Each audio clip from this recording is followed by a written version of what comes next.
We have two small verses left, like conclusions. Let's do them. 68. Tasmadhyasya mahabaho nigrahitani sarvashah indriyanindriyarthebhya tasya prajna pratisthita. Sandeep. Therefore, Arjuna, he whose senses are completely restrained from their objects, is said to have a stable mind. Therefore means a conclusion of all that he has been saying so far. If your senses are in your own control, means you can use them when you need to use them. They don't need to use you.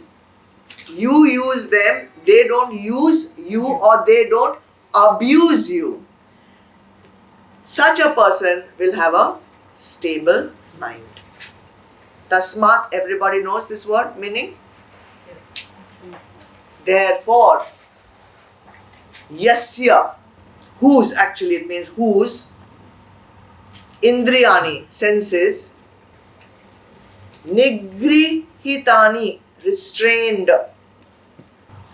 sarvasha, completely, totally, indriyarthebhya, from sense objects. Therefore, the one whose senses are completely restrained from the sense objects, tasya, of that person, prajna, transcendental knowledge, knowledge of the Supreme, pratishtita, remains fixed.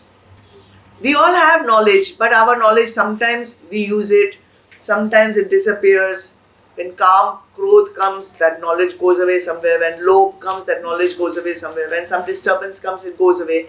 But for such a person who has been able to have full control over his senses, that person's knowledge becomes fixed. That is called sthita prajna.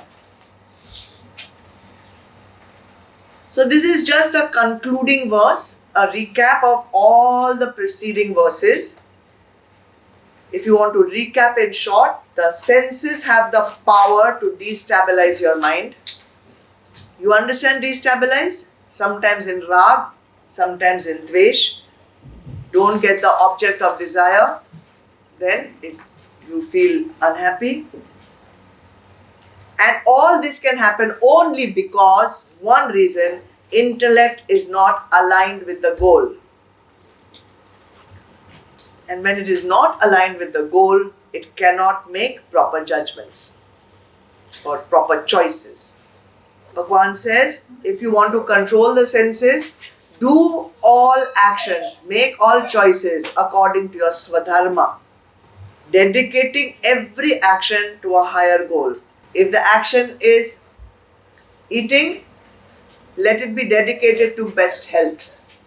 If the action is teaching, let it be dedicated to the goal of everyone becoming enlightened. A lower goal of eating would be? Eating cake. Lower goal. Taste. Taste.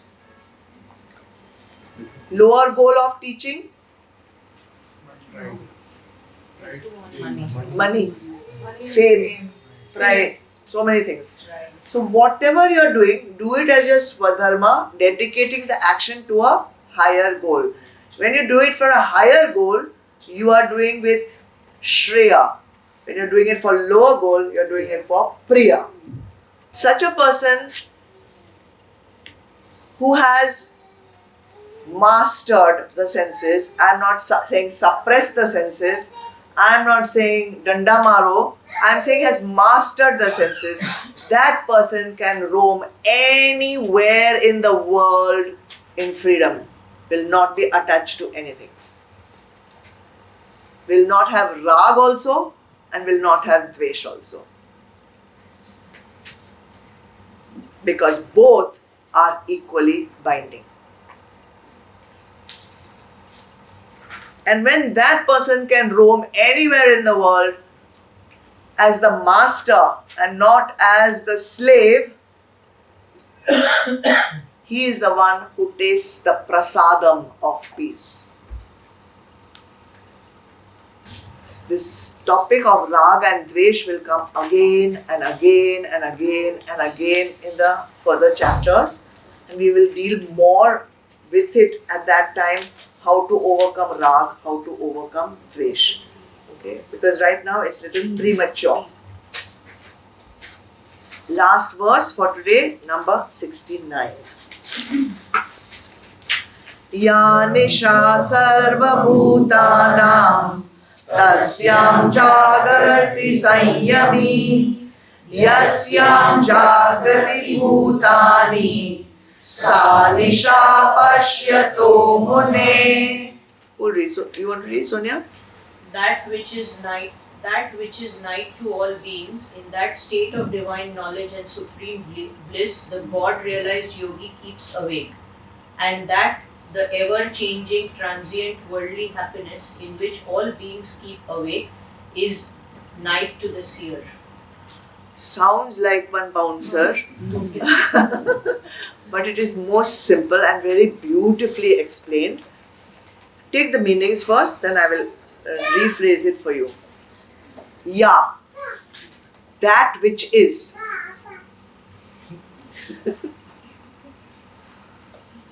Adish is also explaining. Ya, that which is. Nisha, night. That which is night. Sarva bhutanam, for all living beings. That which is night for all living beings. Tasyam, in that. Sanyami, the self-controlled person, the yogi, जिसने संयम रखा है, the sanyami, the self-controlled one, jagarti, keeps awake, stays awake, jagta hai. Up till here, that which is night for all living beings means at night time, everybody is asleep. But the yogi stays awake. Okay? Yasyam, that in which bhutani, all living creatures, jagrato, are awake. That in which all living creatures are awake means daytime. Sa nisha, that is night. Pashyato mune, for the introspective sage. So on one level, it kind of means very strange meaning that at night when everybody is sleeping, this yogi stays awake. And in the daytime when everybody is working and awake, the yogi is sleeping like that. You think that's what it means?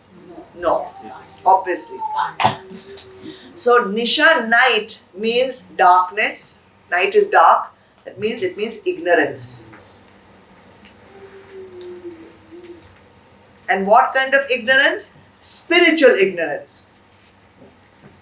Because even highly educated people can be spiritually ignorant.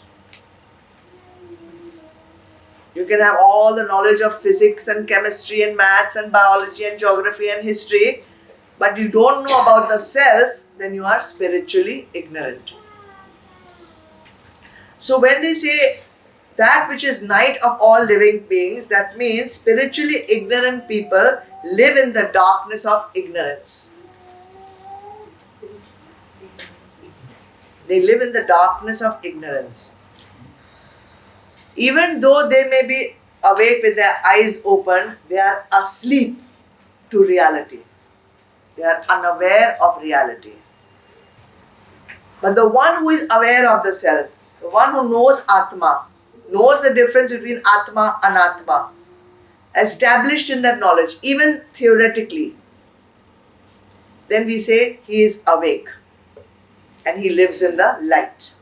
So what I did for you all is I made this simpler for you. I will suggest, if you want, if you are making notes, divide your page vertically into two.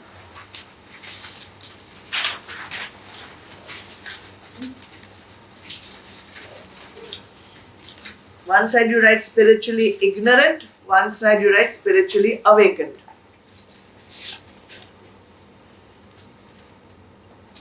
So first difference. I'll always say ignorant first, then awaken later. First ignorant, ignorant of self, ignorant of Atma.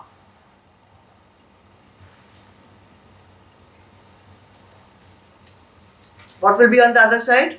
Aware. Aware. Aware of self, aware of Atma. Means Atma, Anatma, Vivek he has. Second point, lives in darkness, which is what Bhagwan has called Nisha, night.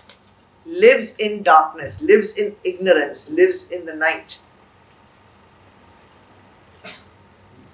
Other side, lives in light, lives in knowledge. The ignorant is asleep. Asleep meaning dreaming that this is his real self, BMI. Whereas the awakened one is awake. Awake to Sat. For the ignorant one, the material world is real. And for the awakened one, the material world is an illusion, mithya. For the ignorant one, the waking world is the only world he knows.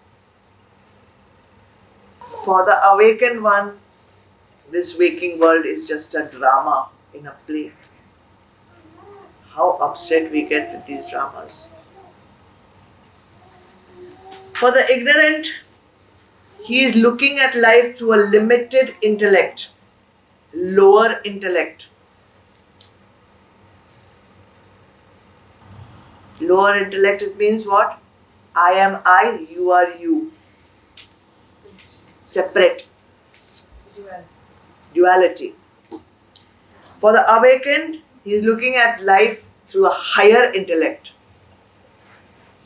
What is higher intellect saying? Sarva khalvidam Brahma. Everything is Brahma. And the most important thing, for the ignorant, he is either in dukh or in sukh. He is either in rag or in dvesh.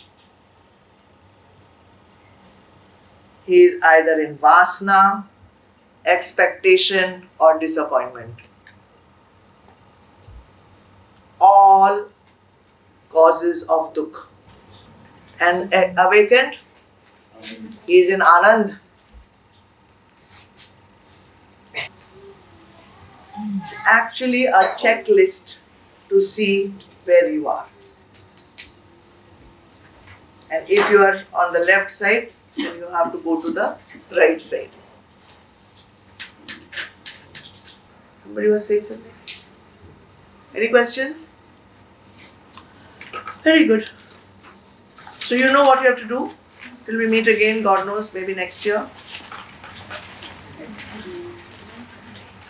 I don't know. I don't know what my schedules are, so whenever I'm free, I'll announce the next class.